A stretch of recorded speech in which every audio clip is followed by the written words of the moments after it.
Bem, pessoal, tem muito vídeo aqui falando sobre AVC, o que é e tal, e falo do cérebro e tal, mas teve uma pergunta tão básica e tão simples que eu vi aqui, e eu não respondi assim tão claro que eu vou falar para vocês, né? Como saber se eu estou tendo um AVC, um derrame, né? Isso serve para você ou para um parente seu, né? Primeira coisa que você tem que entender, assim, é muito relevante a identificação do AVC. Por quê? O que seria o AVC? Se você tem um problema no vaso que leva o sangue, né, do coração aqui para o cérebro, né, e vai nutrir o cérebro, se o sangue não está chegando aqui, o que é que vai acontecer com os neurônios? Vão morrer. E você tem um tempo que é um tempo muito relevante, que é entre começar o sintoma, ou seja, esse vaso ser obstruído, e você desobstruir o vaso e salvar esses neurônios, salvar o cérebro. Então, assim como a gente fala no infarto, a gente fala também no AVC que o tempo entre início do sintoma e o tratamento para desobstruir o vaso é uma das coisas mais importantes. E o que acontece? Você começa a passar mal como sozinho em casa, você não está com o médico do lado, você não está no hospital, ninguém vai te avisar que amanhã você vai passar mal.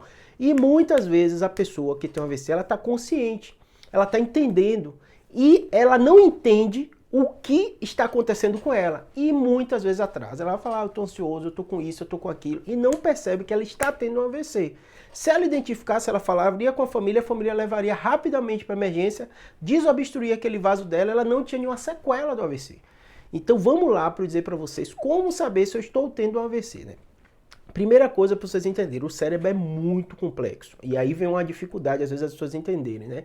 Porque cada região do cérebro ele tem uma certa função.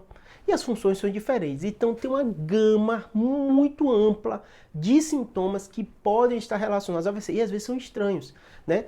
Vou falar cada um pouquinho para vocês de forma bem simples para vocês entenderem. Para você ou se tiver com um parente seu, né? Primeiro, a força muscular. Então, muitas vezes, quando o paciente perde uma força muscular, sem dor, ele não identifica. Então, eu tive caso até familiar, minha avó já é falecida, né? Quando ela teve um AVC, ela achou que tinha dormido sobre o braço, ficou o braço fraco.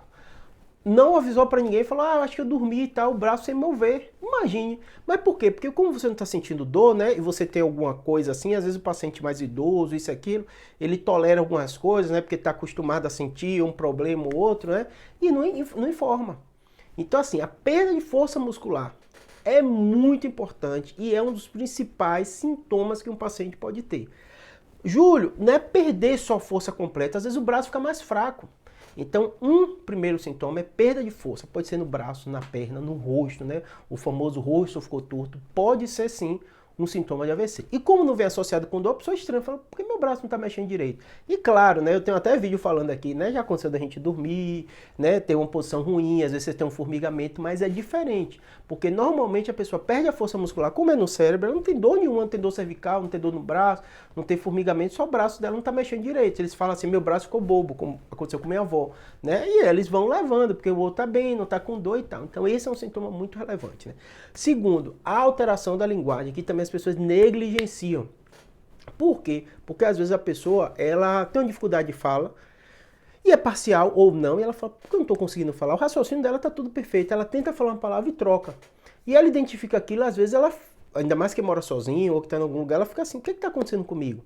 Será que eu estou ansioso? Será que eu estou com medo? O que está acontecendo? É estranho, porque ela não está com dor, não está com nada, de repente falta palavras, falta a linguagem e às vezes falta compreensão.